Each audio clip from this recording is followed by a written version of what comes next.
रयत शिक्षण संस्था के श्री छत्रपति शाहू स्कूल व जूनियर कॉलेज बारामती में मैं प्राध्यापक शिंदे एएस आप सभी का स्वागत करता हूँ।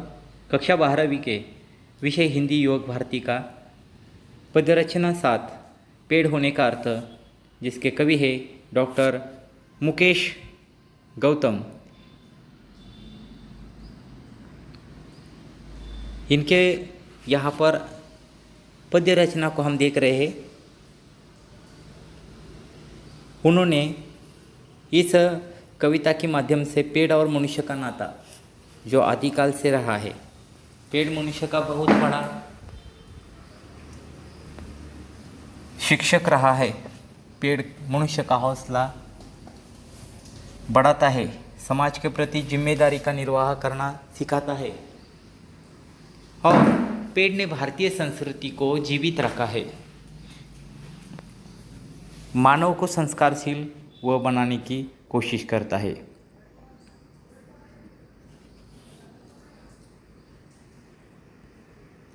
तो सबसे पहले हम कविता को पढ़ते हैं। हौसला है पेड़, अंकुरित होने से ठूट हो जाने तक, आंधी तूफान हो या कोई प्रतापी राजा महाराजा, पेड़ किसी के पाँव नहीं पड़ता। जब तक है उसमें सांस, एक जगह पर खड़े रहकर हालात से लड़ता है। जहाँ भी खड़ा हो, सड़क, झील या कोई पहाड़, भेड़िया, बाघ, शेर की दहाड़, पेड़ किसी से नहीं डरता। हत्या या आत्महत्या नहीं करता है पेड़, थके राहगीर को देकर छाँव व ठंडी हवा, राह में गिरा देता है फूल और करता है इशारा उसे आगे बढ़ने का।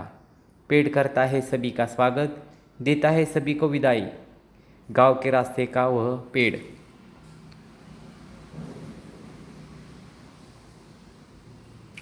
आज भी मुस्कुरा रहा है, हालांकि वह सीधा नहीं टेढ़ा पड़ा है।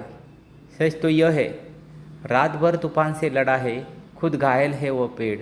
लेकिन क्या देखा नहीं तुमने, उस पर अब भी सुरक्षित चहचहाते हुए चिड़ियों के बच्चों का घोंसला है।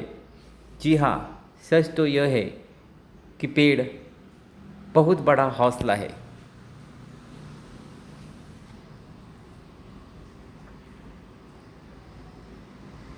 दाता है पेड़, जड़, तना, शाखा, पत्ती, पुष्प, फल और बीज हमारे लिए ही तो। पेड़ की हर एक चीज़ किसी ने उसे पूजा, किसी ने उस पर कुल्हाड़ी चलाई। पर कोई बताए, क्या पेड़ ने एक बूंद भी आंसू की गिराई? हमारी सांसों के लिए शुद्ध हवा, बीमारी के लिए दवा, शव यात्रा, शगुन या बारात सभी के लिए देता है पुष्पों की सौगात। आदिकाल से आज तक सुबह शाम दिन रात हमेशा देता आया है मनुष्य का साथ। कवि को मिला कागज कलम शाई, वैद हकीम को दवाई, शासन या प्रशासन सभी के बैठने के लिए कुर्सी, मेज, आसन जो हम उपयोग नहीं करें। वृक्ष के पास ऐसी एक भी चीज़ नहीं है। जी हाँ, सच तो यह है कि पेड़ संत है, ददीची है। तो इस काव्य रचना में हम देखेंगे कि किस तरीके से यहाँ पर जो पेड़ है, पेड़ और मनुष्य का जो नाता है, किस तरीके से यहाँ पर दिया हुआ है। वह यहाँ पर कवि कहते हैं। प्रस्तुत कविता में कवि कहते हैं कि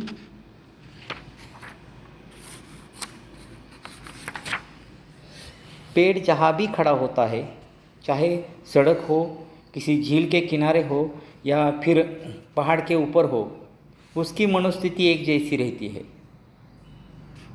पेड़ के सामने भेड़िया आए, बाघ आए, जैसे हिंसक पशु भी आ जाए या शेर की दहाड़ने की लगे, पेड़ किसी से नहीं डरता। जबकि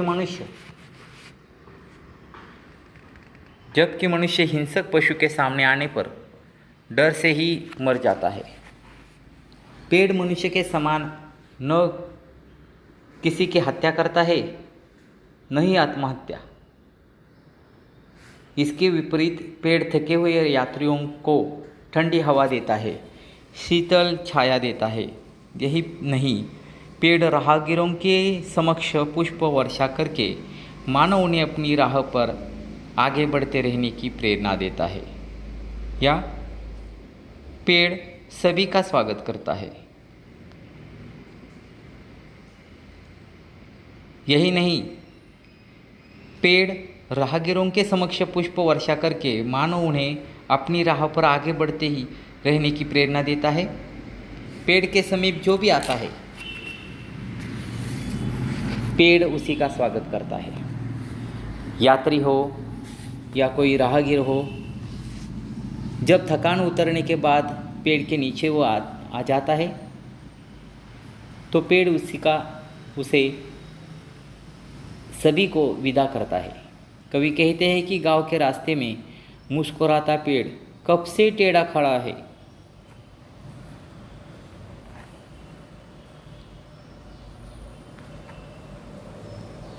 और आज भी वह मुस्कुरा रहा है।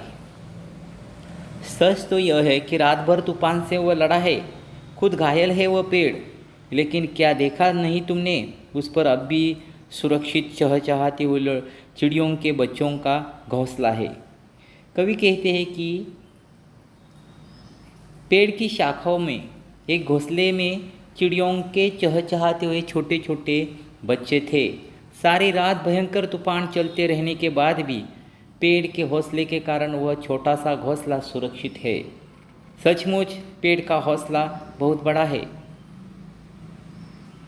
जी हाँ, सच तो यह है कि पेड़ बहुत बड़ा है।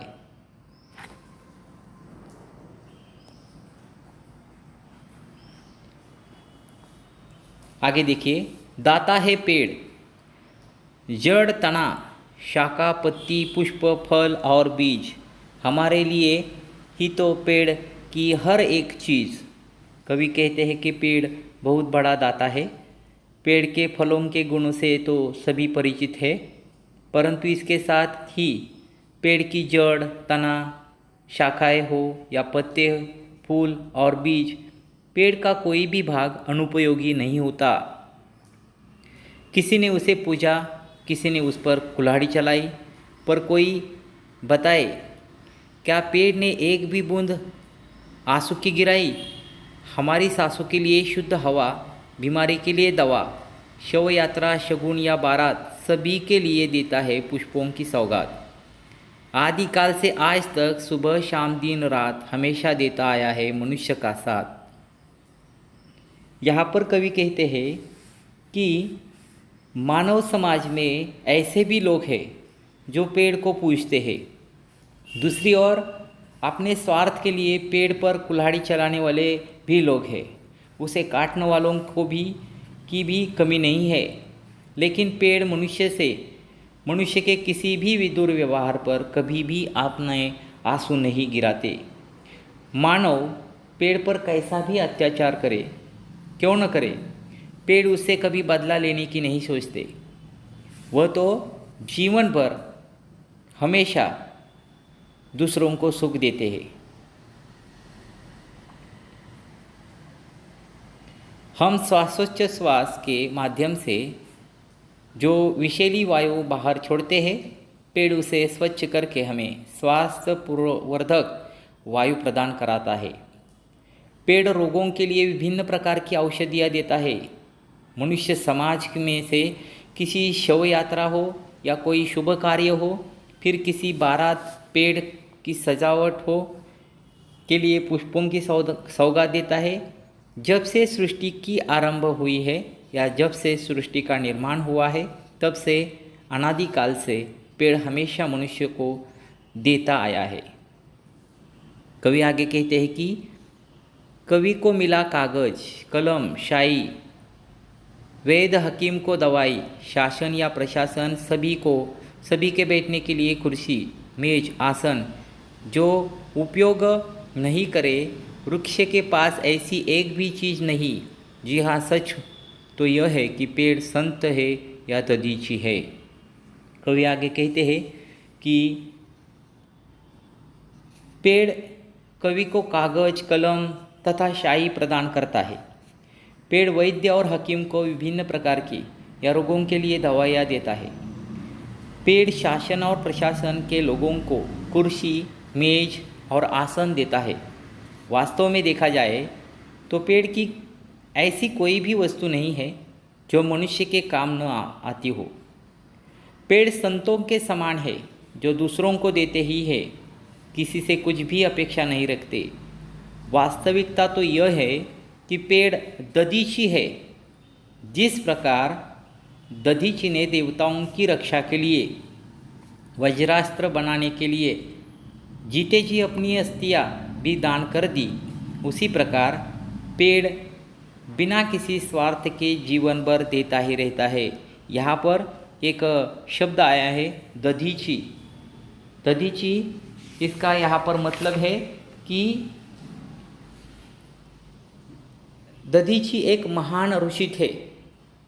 कहा जाता है कि एक बार वृत्तासुर नामक राक्षस देवलोक पर अधिकार करने के लिए सभी देवताओं को तरह तरह से परेशान कर रहा था।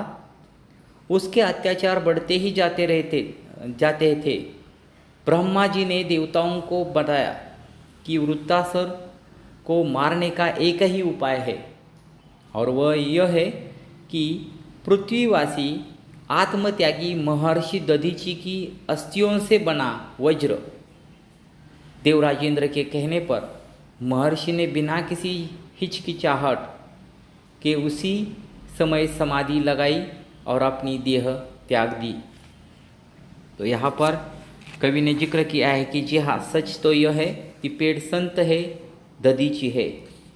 और कवि का कहना है कि वास्तविकता तो यह है कि पेड़ दधीची है। जिस प्रकार दधीची ने देवताओं की सुरक्षा के लिए, वज्रास्त्र बनाने के लिए जीते जी अपनी अस्थियाँ भी दान कर दी, उसी प्रकार पेड़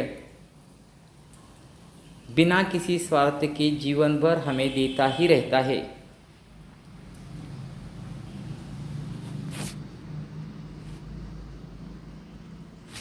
इस कविता में कुछ नए शब्दार्थ आए हैं, उसे हम देखते हैं। राहगीर, इसका अर्थ है छाव, इसका अर्थ है यात्री। छाव, इसका अर्थ है छाया।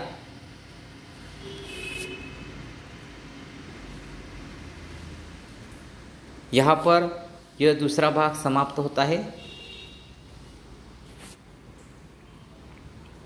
धन्यवाद।